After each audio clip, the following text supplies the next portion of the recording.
আসসালামু আলাইকুম প্রিয় দর্শক, চ্যানেল আই সংবাদে আপনাদের সঙ্গে আছি আমি সামির হোসেন। বিস্তারিত সংবাদের শুরুতে জানিয়ে দিচ্ছি fresh full cream milk powder সংবাদ শিরোনামগুলো। চীনা কোম্পানি সিনোভ্যাককে বাংলাদেশে করোনা ভ্যাকসিন ট্রায়ালের অনুমতি, স্বেচ্ছায় আগ্রহীদের ওপর প্রয়োগ। ৩রা অক্টোবর পর্যন্ত শিক্ষা প্রতিষ্ঠানের ছুটি বাড়ল, পিইসির পর জেএসসি ও জেডিসি পরীক্ষাও না নেয়ার সিদ্ধান্ত। শনাক্তের হার নিম্নমুখী হলেও সংক্রমণ কমেছে মনে করেন না বিশেষজ্ঞরা, দেশে ২৪ ঘন্টায় আরও ৪৫ জনের মৃত্যু। ২০২১ সালের মধ্যে শতভাগ বিদ্যুতায়নের আশ্বাস প্রধানমন্ত্রীর, সবাইকে বিদ্যুৎ ব্যবহারে সাশ্রয়ী হওয়ার আহ্বান। নিউজিল্যান্ডের ক্রাইস্টচার্চে মসজিদে বন্দুক হামলার ঘটনায় ব্রেন্টন টারান্টের আমৃত্যু কারাদণ্ড, থাকছে না প্যারোলের সুযোগ। এবং জাতীয় কবি কাজী নজরুল ইসলামের মৃত্যুবার্ষিকীতে শ্রদ্ধা নিবেদন, কবির সাম্যের বার্তায় সমৃদ্ধ হবে বাঙালি জাতি মন্তব্য।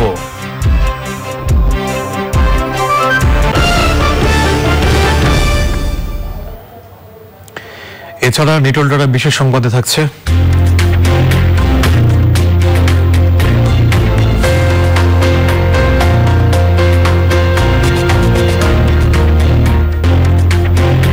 রাজধানীর খিলগাঁও মডেল বিশ্ববিদ্যালয় কলেজে মাদক বিরোধী সেমিনারের খবর।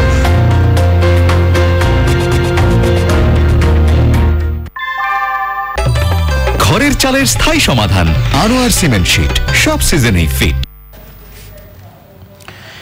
সংবাদ শিরোনামগুলো জানাচ্ছিলাম। এখনকার এই সংবাদ আয়োজন একই সঙ্গে চ্যানেল আই, অনলাইনে লাইভ টিভি এবং ভেরিফাইড ফেসবুক পেজে সরাসরি প্রচার করা হচ্ছে। করোনা চিকিৎসায় চীনের সিনোভ্যাক কোম্পানির তৈরি ভ্যাকসিনের ৩য় ধাপের পরীক্ষা চালানোর অনুমতি দিয়েছে বাংলাদেশ। স্বাস্থ্যমন্ত্রী জাহিদ মালেক বলেছেন, স্বেচ্ছায় যারা ভ্যাকসিন নিতে আগ্রহ প্রকাশ করবেন তাদের দেহেই ভ্যাকসিনটির পরীক্ষামূলক প্রয়োগ করা হবে। চীন ছাড়াও অন্য দেশ আগ্রহী হলে এ বিষয়টি বিবেচনা করবে বাংলাদেশ। মোরসালিন বাবলার রিপোর্ট। বেশ কিছুদিন ধরেই চীনের বেসরকারি কোম্পানি সিনোভ্যাক তাদের উৎপাদিত করোনা ভ্যাকসিনের ৩য় ধাপের পরীক্ষা চালানোর জন্য বাংলাদেশের প্রতি আগ্রহ প্রকাশ করে। ইতোমধ্যে আইসিডিডিআরবির মাধ্যমে অনুমতি চেয়ে সরকারের কাছে আবেদন জানিয়েছে চীন। দুপুরে চীনের রাষ্ট্রদূত লি জিমিং এর নেতৃত্বে একটি প্রতিনিধি দল সচিবালয়ের স্বাস্থ্যমন্ত্রীর সাথে বৈঠক করেন। বৈঠক শেষে স্বাস্থ্যমন্ত্রী সাংবাদিকদের জানান, শিগগিরই চীনের তৈরি করোনা ভ্যাকসিনের ৩য় ধাপের পরীক্ষা বাংলাদেশে শুরু হতে যাচ্ছে। চায়নার একটি কোম্পানি সিনোভ্যাক, তারা বাংলাদেশকে ভ্যাকসিন দিবে এবং বাংলাদেশে তারা এখানে কিছু পরীক্ষাও করতে চায়। আমরা নীতিগত সিদ্ধান্ত করেছি যে আমরা ট্রায়াল করতে দিব, এর ১ নম্বর কথা। ২ নম্বর হলো যে যারা স্বেচ্ছায় আসবে, ভলান্টিয়ার করবে, তাদেরকেই শুধু ট্রায়াল করা হবে। এবং চাইনিজ অ্যাম্বাসেডরকেও আমরা এবং এই কোম্পানিকেও আমরা এই কথা জানিয়ে দিয়েছি এবং চাইনিজদের কাছ থেকেও আমরা জানতে পেরেছি যে তাদের যে বিভিন্ন পর্যায়ের যে নাগরিকরা রয়েছেন, বাংলাদেশে কাজ করেন, এম্বাসির লোকরা আছে, তাদের উপরেও এই কোম্পানি ট্রায়াল করবে। স্বাস্থ্যমন্ত্রী বলেন, করোনা ভ্যাকসিন পেতে বিশ্ব স্বাস্থ্য সংস্থার কাছে আবেদন করেছে বাংলাদেশ। ভ্যাকসিন কার্যকর হলে প্রথম ধাপই বাংলাদেশ পাবে বলে আশা প্রকাশ করেন তিনি। বাংলাদেশ WHO এর কাছে ভ্যাকসিনের আবেদনের বিষয়ে জুলাই মাসে করেছে। আমাদের স্বাস্থ্য মন্ত্রণালয় থেকে চিঠি দেওয়া হয়েছে ভ্যাকসিনের বিষয়ে, যাতে বাংলাদেশের নামটি প্রথম স্তরেই থাকে। বাংলাদেশে মোট আক্রান্তের হার কমে আসছে। মাস্ক পরা বাধ্যতামূলক করা হলে সংক্রমণের হার দ্রুত কমে আসবে বলে মনে করেন স্বাস্থ্যমন্ত্রী। মোরসালিন বাবলা, চ্যানেল আই, ঢাকা। প্রাথমিক ও ইবতেদায়ী শিক্ষা সমাপনী পরীক্ষার পর এবার চলতি বছরের ৮ম শ্রেণীর জুনিয়র স্কুল সার্টিফিকেট জেএসসি ও জুনিয়র দাখিল সার্টিফিকেট জেডিসি পরীক্ষাও বাতিল করা হয়েছে। এছাড়া করোনা পরিস্থিতি স্বাভাবিক না হলে এইচএসসি পরীক্ষা কিভাবে নেওয়া যায় সে বিষয়ে প্রস্তাবনা তৈরি করতে ঢাকা বোর্ড, মাধ্যমিক ও উচ্চ শিক্ষা অধিদপ্তর এবং জাতীয় শিক্ষাক্রম ও পাঠ্যপুস্তক বোর্ডকে নির্দেশ দেওয়া হয়েছে। এদিকে দেশের সব শিক্ষা প্রতিষ্ঠানের চলমান ছুটি আগামী ৩রা অক্টোবর পর্যন্ত বাড়ানো হয়েছে, তবে কওমি মাদ্রাসাগুলো এর আওতায় থাকছে না। দেশে করোনা ভাইরাসের নমুনা পরীক্ষায় শনাক্তের হার নিম্নমুখী থাকলেও বিশেষজ্ঞরা বলছেন ওই হার 5%-এর নিচে না নামা পর্যন্ত বলা যাবে না যে সংক্রমণ কমেছে। এজন্য কঠোরভাবে স্বাস্থ্যবিধি মেনে চলার পরামর্শ দিয়েছেন তারা। 24 ঘন্টায় নতুন শনাক্ত 2436 জন এবং মৃত্যু সংখ্যা 45। চকর মালিথার রিপোর্ট। করোনার সংক্রমণ যখন চূড়ান্ত পর্যায়ে তখন নমুনা পরীক্ষায় শনাক্তের গড় হার ছিল 23%। এরপর কিছুদিন 20%-এর একটু বেশি থেকে এক সপ্তাহ ধরে তা 20%-এর নিচে। 21শে আগস্ট 24 ঘন্টায় শনাক্তের হার নেমে আসে 18.55%। 22শে আগস্ট তা হয় 19.95। 23শে আগস্ট 18.27।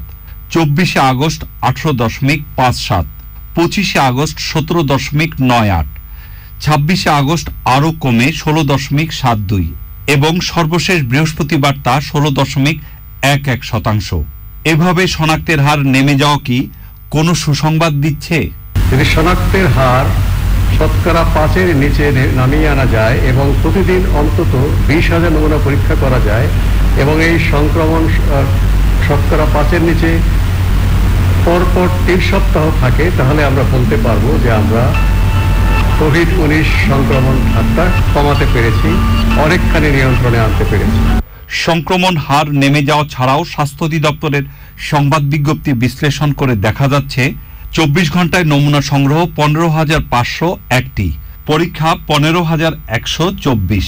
এর মধ্যে শনাক্ত 2,436 জন, মৃত্যু সংখ্যা 45 এবং সুস্থ 3,275। দেশে মোট আক্রান্ত শনাক্ত 3,04,583, চিকিৎসাধীন 1,07,000, সুস্থ 1,93,458, সুস্থতার হার 63.52%, মৃত্যু সংখ্যা 4,127, মৃত্যু হার 1.35। বিশেষজ্ঞরা বলছেন পরিস্থিতির উন্নতি চাইলে স্বাস্থ্যবিধি মেনে চলার কোনো বিকল্প নেই। স্বাস্থ্যবিধি যদি আমরা মেনে চলি, জনসমক্ষে যাওয়ার সময় মুখে মাস্ক পরিধান করি, আমরা একটা কাজ থেকে আরেকটা কাজে যাওয়ার পথে সাবান দিয়ে হাত ধুয়ে দিই এবং বাইরে গেলে অবশ্যই একে অপরের সাথে অন্তত পক্ষে 2 হাত দূরত্ব বজায় রাখি, আমরা নিশ্চয়ই করোনা পরিস্থিতির উন্নতি করতে পারব। তিনি এও বলেছেন সংক্রমণ কমেছে ভেবে অনেকেই স্বাস্থ্যবিধির তোয়াক্কা করছেন না, যা খুবই বিপজ্জনক। চকর মালিথা, চ্যানেল আই, ঢাকা। 2021 সালের মধ্যে দেশে শতভাগ বিদ্যুতায়ন নিশ্চিত করা হবে জানিয়ে প্রধানমন্ত্রী শেখ হাসিনা বলেছেন, শুধু রাজধানী নয়, প্রতিটি গ্রামে নাগরিক সুবিধা পৌঁছে দিতে কাজ করছে সরকার। 31 উপজেলায় শতভাগ বিদ্যুতায়ন এবং বিদ্যুতের কয়েকটি উন্নয়ন প্রকল্পের উদ্বোধন করে প্রধানমন্ত্রী উৎপাদন খরচের কথা মাথায় রেখে বিদ্যুৎ ব্যবহারে সকলকে সাশ্রয়ী হতে বলেছেন। নীলাদ্রি শেখরের রিপোর্ট। সবকটি সূচকেই গেল 11 বছরে অভূতপূর্ব উন্নয়ন হয়েছে বিদ্যুৎ খাতে। সরকারেরও পরিকল্পনা রয়েছে মুজিব বর্ষে মানুষের ঘরে ঘরে বিদ্যুৎ পৌঁছে দেওয়ার।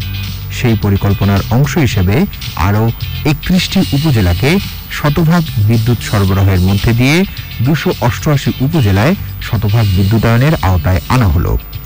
একই সঙ্গে নতুন 2টি পাওয়ার প্ল্যান্ট, 11টি গ্রিড সাবস্টেশন, 6টি নতুন সঞ্চালন লাইন উদ্বোধন করেন প্রধানমন্ত্রী শেখ হাসিনা। এর মাধ্যমে জাতীয় গ্রিডে যোগ হলো 213 মেগাওয়াট বিদ্যুৎ।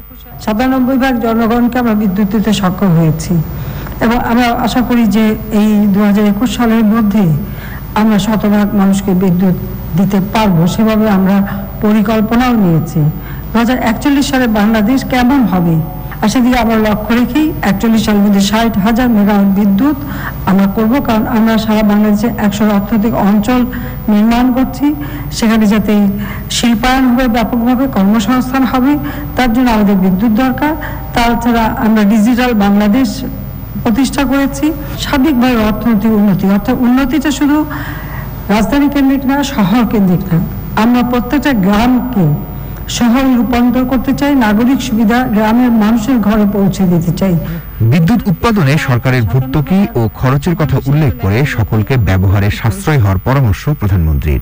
বিদ্যুৎ উৎপাদনে খরচ কিন্তু অনেক বেশি হয়, বর্তমানে যেমন আমরা এলএনজি আমদানি করছি, কাজে এই এত বেশি খরচের জায়গায় আমরা কিন্তু এখনো ভর্তুকি দিয়ে যাচ্ছি, অর্থাৎ যে উৎপাদনের খরচ যেটা হয় তার থেকে কিন্তু কম পয়সায় গ্রাহককে আমরা বিদ্যুৎ সরবরাহ করছি। সেই ক্ষেত্রে আমি গ্রাহকদের কাছে অনুরোধ করব যে আপনারা বিদ্যুৎ ব্যবহারের ক্ষেত্রে অবশ্যই মিতব্যয়ী হবেন, সাশ্রয়ী হবেন, অহেতুক বিদ্যুৎ আপনারা অপচয় করবেন না, আর তাতে আপনাদেরও লাভ যে বিদ্যুতের বিলটা কম উঠবে।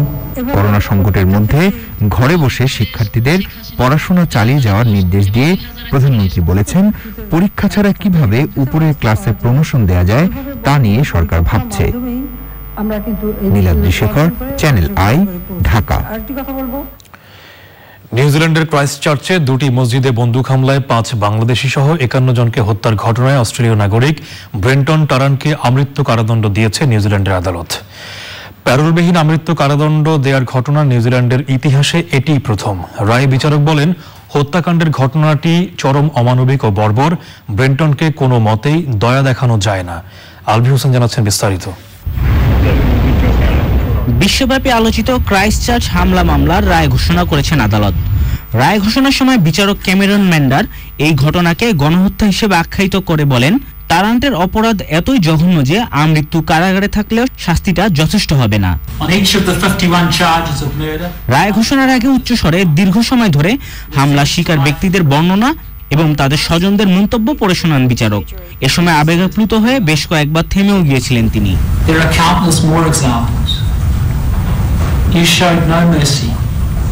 মামলার প্রধান প্রসিকিউটর মার্ক জারিফে বলেন, এটি নিঃসন্দেহে নিউজিল্যান্ডের ইতিহাসের সবচেয়ে বড় অপরাধমূলক ঘটনা।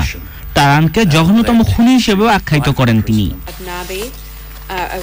টানা 4 দিন ধরে চলা শুনানিতে অংশ নিয়েছেন হামলায় বেঁচে যাওয়া ব্যক্তি ও ভুক্তভোগী পরিবারের প্রায় 7 জন সদস্য। টারানকে সর্বোচ্চ শাস্তি দাবি করেছেন সবাই।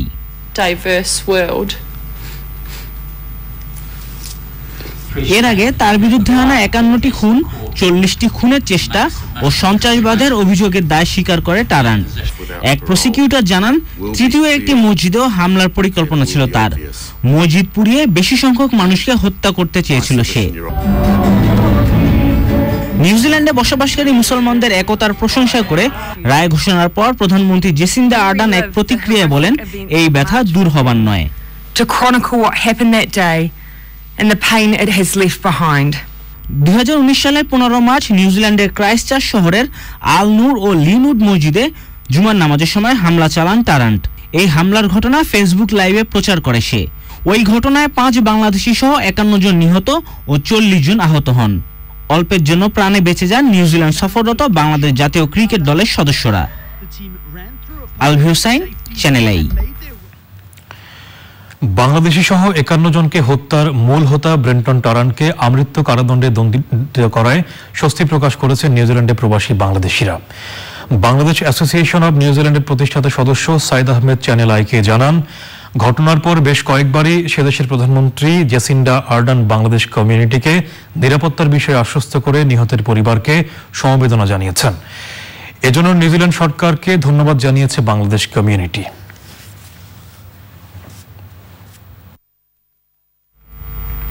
ঘটনার রায় আজ প্রকাশ হয়েছে এবং আমরা সবাই সেই জন্য আনন্দিত। সেই সন্ত্রাসীর যাবজ্জীবন কারাদণ্ড হয়েছে। আমরা নিউজিল্যান্ডের সরকার এবং জনগণকে ধন্যবাদ জানাই। তারা আমাদেরকে মুসলমান হিসেবে যথেষ্ট সম্মান ও আন্তরিকতা দেখিয়েছেন। এবারে গার্ডিয়ান লাইফ ইন্স্যুরেন্স করোনা সর্বশেষ।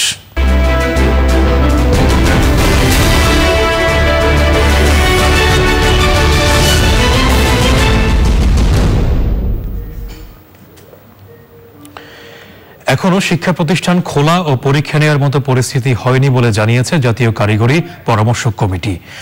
অনলাইন সভায় তারা জানিয়েছে, পরিস্থিতি পর্যালোচনার ভিত্তিতে শিক্ষা প্রতিষ্ঠান খোলা এবং উচ্চ মাধ্যমিক পরীক্ষা নেওয়ার ব্যাপারে সিদ্ধান্ত নিতে হবে।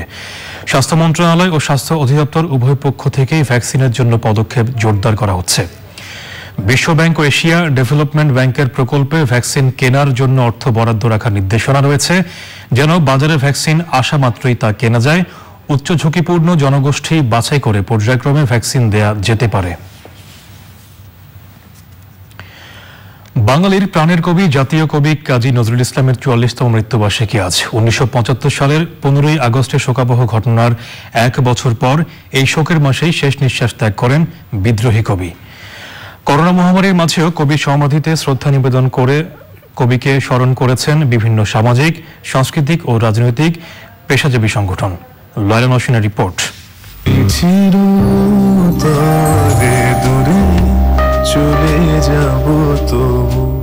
দেশ জুড়ে করোনা মহামারীর আতঙ্ক, তবুও প্রিয় কবির মৃত্যুবার্ষিকীতে শ্রদ্ধা জানাতে এতটুকু কমতি নেই ভক্ত অনুরাগীদের।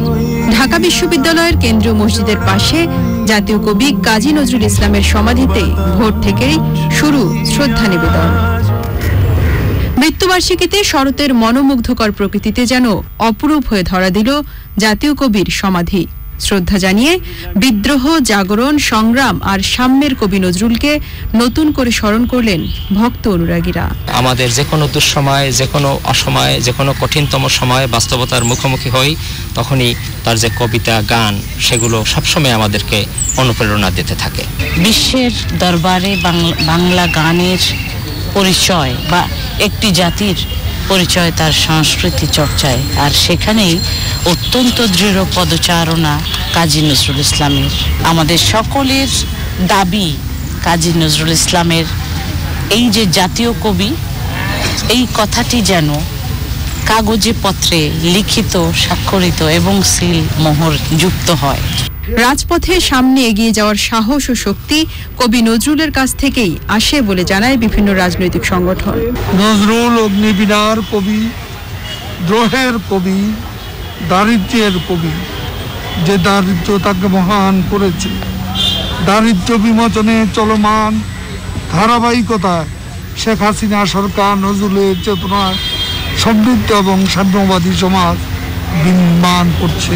আজকে গণতন্ত্র শূন্যতার এই যুগে, দুঃশাসনের এই যুগে প্রতিটি মুহূর্তে, প্রতিটি ক্ষণে কাজী নজরুল ইসলাম আমাদেরকে এমনভাবে আচ্ছন্ন করে রেখেছেন যে এই দুঃসময়কে অতিক্রম করার জন্য, বেঁচে থাকার জন্য এবং সংগ্রামে উদ্বুদ্ধ করার জন্য কাজী নজরুল ইসলাম সবসময় আমাদের পাশে আছেন, আমাদের হৃদয়ে আছেন, আমাদের অন্তরে আছেন। মানুষে মানুষে ভেদাভেদ ভুলে সাম্যের যে বার্তা দিয়েছেন জাতীয় কবি নজরুল, সেই চেতনাকে ধারণ করতে পারলেই বাঙালি সমৃদ্ধ হবে, জানান ভক্ত অনুরাগীরা। Laila Nowshin, channel I, Dhaka. সংবাদের রিপোর্ট জানিয়েছি অশোক লীলান রিফাত অটোস বিরতি, আর বিরতির পর্যায়ে থাকছে যুক্তরাষ্ট্রের লুইজিয়ানা উপকূলে প্রবল ঘূর্ণিঝড় লরার আঘাত, শক্তিমত্তায় ছাড়িয়ে গেছে হারিকেন ক্যাটরিনাকে। বিরতির পর চ্যানেল আই সংবাদে আবারও আমন্ত্রণ। এবারে সামিট আন্তর্জাতিক সংবাদ।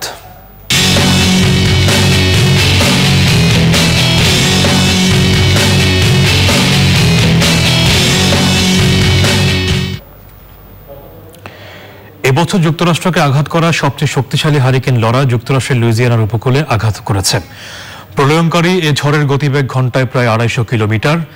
হারিকেন ক্যাটরিনার চেয়ে শক্তিশালী ঘূর্ণিঝড়টির প্রভাবে লুইজিয়ানা ও টেক্সাস উপকূলে 20 মিটার পর্যন্ত উঁচু ঢেউ সৃষ্টির আশঙ্কা করছেন আবহাওয়াবিদরা। যুক্তরাষ্ট্রের জাতীয় হারিকেন সেন্টার জানিয়েছে, লুইজিয়ানা রাজ্যের কয়েকটি অংশে বিপর্যয়কর ঝড়, তীব্র বাতাস এবং ফ্ল্যাশ ফ্লাড চলছে। ঝড়টি লুইজিয়ানা হয়ে শুক্রবার আরকানসাস এবং মধ্য মিসিসিপি উপত্যকা অতিক্রম করবে। এবারে নিটল ডাটা বিশেষ সংবাদ।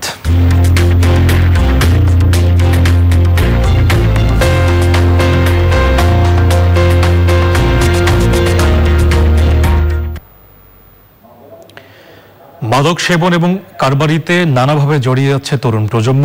মাদকের আগ্রাসন থেকে তরুণ প্রজন্মকে রক্ষায় খিলগাঁও থানা মাদক বিরোধী সেমিনারের আয়োজন করে। খিলগাঁও মডেল বিশ্ববিদ্যালয়ে আয়োজিত এই আলোচনায় যোগ দেন বিভিন্ন ওয়ার্ডের কাউন্সিলর, কলেজ, বিশ্ববিদ্যালয়, মাদ্রাসা ও মসজিদের প্রধানরা। মাদকের প্রসারে নানাবিধ অসঙ্গতির কথা তুলে ধরেন তারা। মাদক জঙ্গিবাদ যাতে মাথাচাড়া দিতে না পারে সেজন্য সব রকমের ব্যবস্থা নেওয়ার কথা জানান পুলিশের ঊর্ধ্বতন কর্মকর্তারা।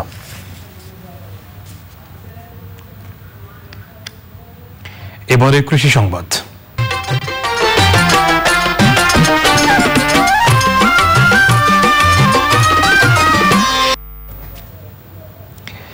পঞ্চগড়ে এবার পাটের আবাদ বেড়েছে, কৃষক দামও পাচ্ছেন ভালো। জেলায় বেসরকারি পাট ক্রয় কেন্দ্র থাকায় কৃষক ন্যায্য দামে পাট বিক্রির সুযোগ পেয়েছেন।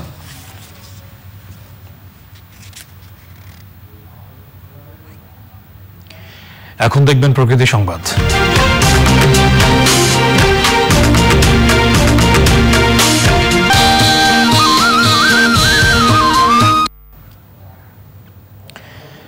বাংলাদেশের বন পরিবেশে বৈচিত্র্যময় রং, আকারাকৃতি ও স্বভাবের প্রায় ৭০০ প্রজাতির পাখির আবাস রয়েছে। এদের মধ্যে বেশ কিছু পাখির শরীরে আকর্ষণীয় সবুজ রং দৃষ্টি আকর্ষণ করে। দর্শক, সবুজ রঙের পাখি নিয়ে বিস্তারিত প্রতিবেদন দেখবেন আজ রাত 11:30 প্রকৃতি ও জীবন অনুষ্ঠানে। এবারে পপুলার লাইফ ইন্স্যুরেন্স বাণিজ্য সংবাদ।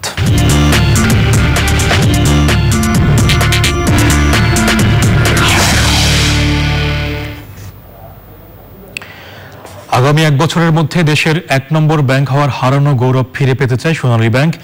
প্রধান নির্বাহী হিসেবে দায়িত্ব গ্রহণের বর্ষপূর্তিতে সংবাদ সম্মেলনে এই ঘুরে দাঁড়ানোর কথা বলেছেন আতাউর রহমান প্রধান। হলমার্কের সর্বশেষ অবস্থা নিয়ে প্রশ্নের জবাবে তিনি জানান, ফান্ডেড নন ফান্ডেড সব মিলিয়ে প্রায় 3.5 কোটি টাকার ঋণ জালিয়াতির ঘটনায় হলমার্কের এমডি এবং চেয়ারম্যান কারাগারে আছেন। সে সময় সোনালী ব্যাংকের দায়িত্বে থাকা শীর্ষ পর্যায়ের অভিযুক্তরাও আটক রয়েছেন। টাকা পুনরুদ্ধারে সব করা হচ্ছে বলেও জানান সিইও।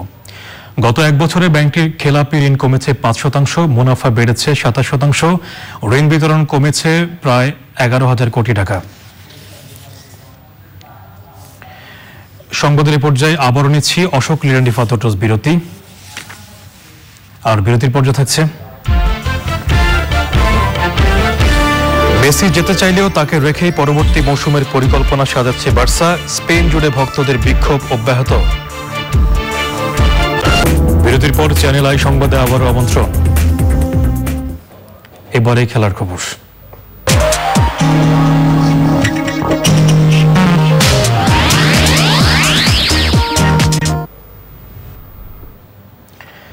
বার্সেলোনা ছেড়ে যাওয়ার লিখিত ঘোষণা জানিয়ে দিলেও লিওনেল মেসিকে রেখেই পরবর্তী মৌসুমের পরিকল্পনার কথা জানিয়েছে বার্সেলোনা এফসি। ওদিকে ইংলিশ ক্লাব ম্যান সিটির বরাত দিয়ে একাধিক ফুটবল ওয়েবসাইট নিশ্চিত করেছে মেসি গার্দিওলা জুটির পূর্ণ মিলন দেখার সুযোগ পাচ্ছে ইংলিশ প্রিমিয়ার লিগ। তবে মেসির আকস্মিক ক্লাব ছাড়ার সিদ্ধান্তে স্পেন জুড়ে ভক্তদের বিক্ষোভ প্রদর্শন অব্যাহত রয়েছে।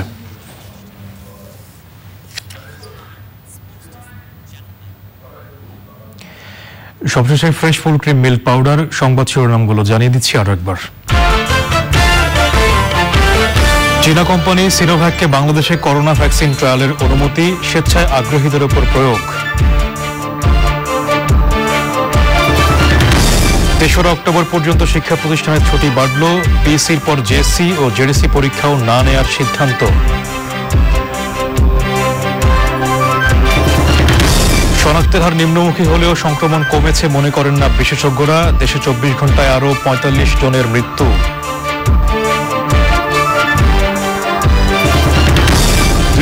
সালের মধ্যে 100% বিদ্যুতায়নের আশ্বাস প্রধানমন্ত্রীর, সবাইকে বিদ্যুৎ ব্যবহারে সাশ্রয়ী হওয়ার আহ্বান।